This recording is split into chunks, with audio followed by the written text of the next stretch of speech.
Le grand entretien avec Dalila Guillot, qui est fondatrice et présidente de ETF Coaching. Bonjour Dalila Guillot. Coaching, je comprends, mais ETF, c'est quoi? Alors ETF, c'est un acronyme qui veut dire enthousiasme ton futur. C'est une entreprise en fait d'accompagnement des dirigeants et de leur comité de direction sur diverses problématiques, collectives ou individuelles. Vos clients, vous venez d'en dire deux mots, vous pouvez être plus précise? Qui sont vos clients? Mes clients, ce sont des dirigeants d'entreprise avec leurs équipes. Ce sont des clubs sportifs professionnels également. Ce sont des personnalités publiques ou politiques. Et on s'intéresse depuis peu aux particuliers sur des problématiques d'épuisement professionnel et de transition de vie. Comment définissez-vous le coaching? Alors, c'est un vaste sujet. J'ai une définition qui m'est propre et que j'aime beaucoup en fait partager. C'est un accompagnement. On s'accorde tous, en fait, tous les professionnels s'accordent à dire ça. Et en même temps, moi, j'aime dire que ça permet en fait de devenir le patron de sa propre vie.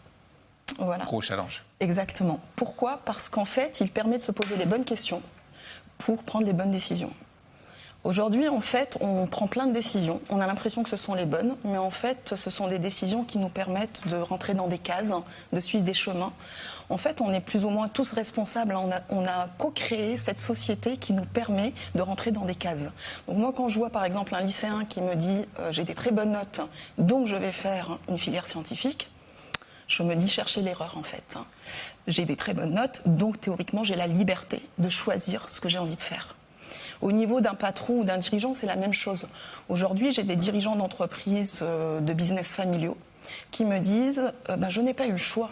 Mon grand-père a fondé l'entreprise et j'ai dû la reprendre. Oui, ça existe encore. Et ça existe encore. Et donc, la question qu'on se pose, c'est est-ce qu'il est heureux finalement? Et le coaching permet finalement d'être heureux. En quoi est-ce un levier de performance pour les entreprises?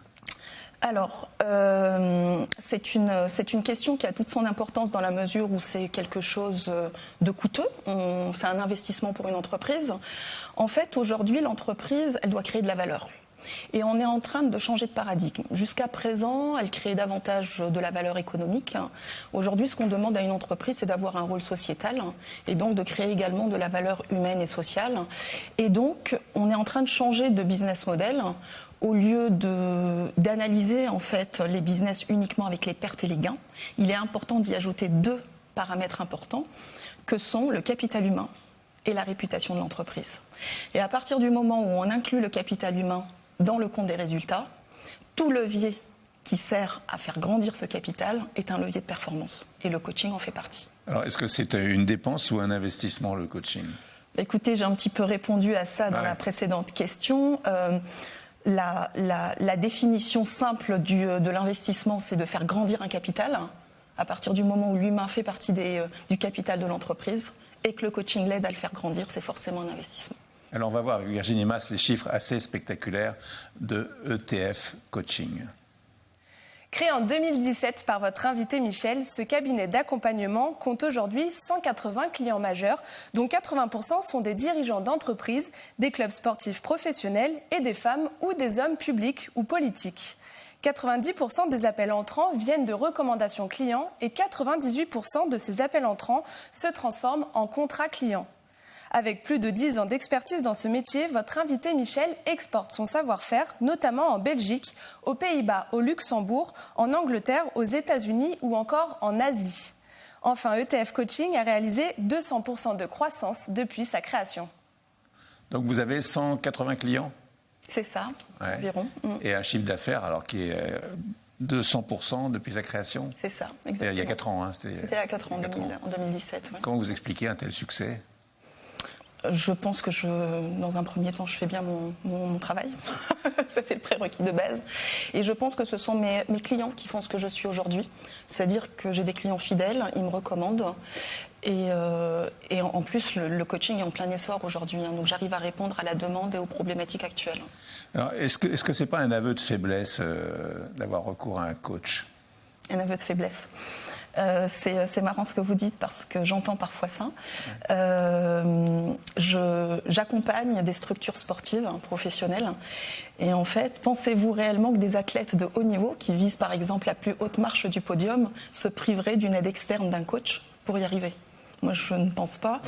Et je pense que cette population de personnes et toutes les personnes qui font appel à un coach finalement ont compris que plus les objectifs étaient ambitieux, plus il était intéressant de faire preuve d'humilité pour aller chercher une aide externe finalement qui leur permette d'avancer. Mais pour un patron, faire appel à un coach pour ses cadres, c'est aussi, peut-être aussi donner les clés à quelqu'un d'autre?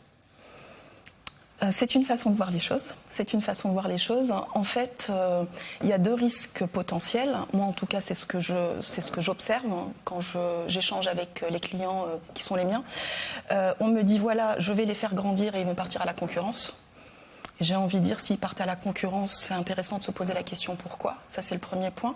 Le deuxième point, j'ai parlé de la réputation de l'entreprise qui faisait partie, en fait, des paramètres de valorisation de l'entreprise. Et donc, un collaborateur qu'on a développé qui part à la concurrence, il vient, en fait, nourrir la réputation de l'entreprise. Et donc, on devient désirable et attractive. Donc, ça valorise l'entreprise.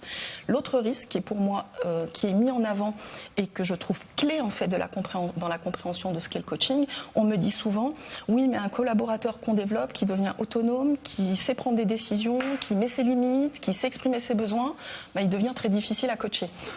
à manager, pardon. Et là, je dis, que mettons finalement derrière la définition du management? C'est intéressant. Et personnellement, en tant que coach, moi, je dis alléluia, en fait, parce qu'on va finalement, enfin, passer d'un positionnement d'une organisation où le positionnement est parent-enfant à un positionnement adulte-adulte.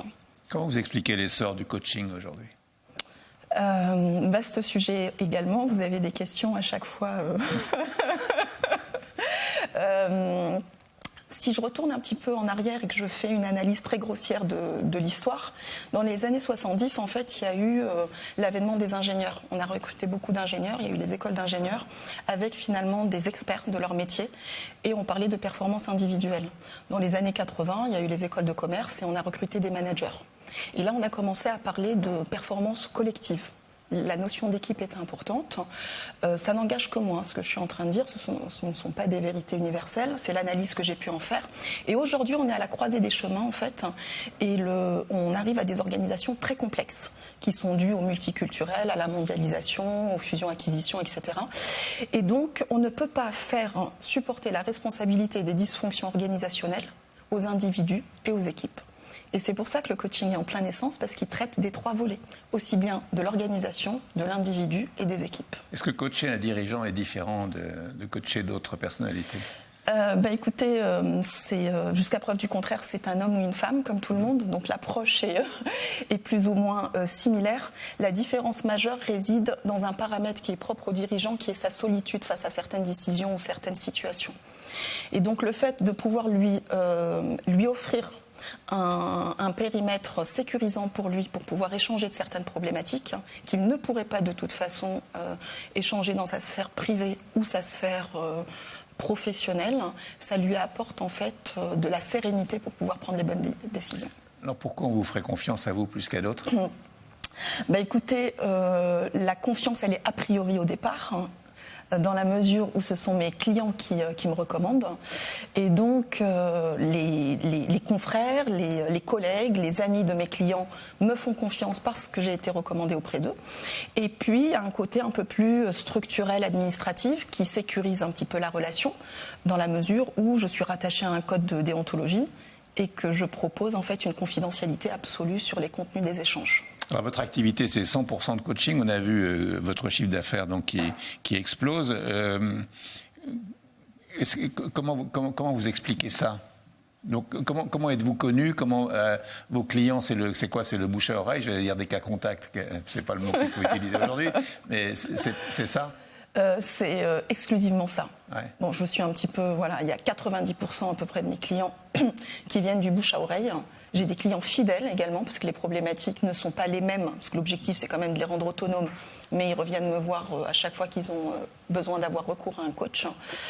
Et puis je pense qu'on est dans une société qui a pris conscience qu'il était important de se poser les bonnes questions pour avancer.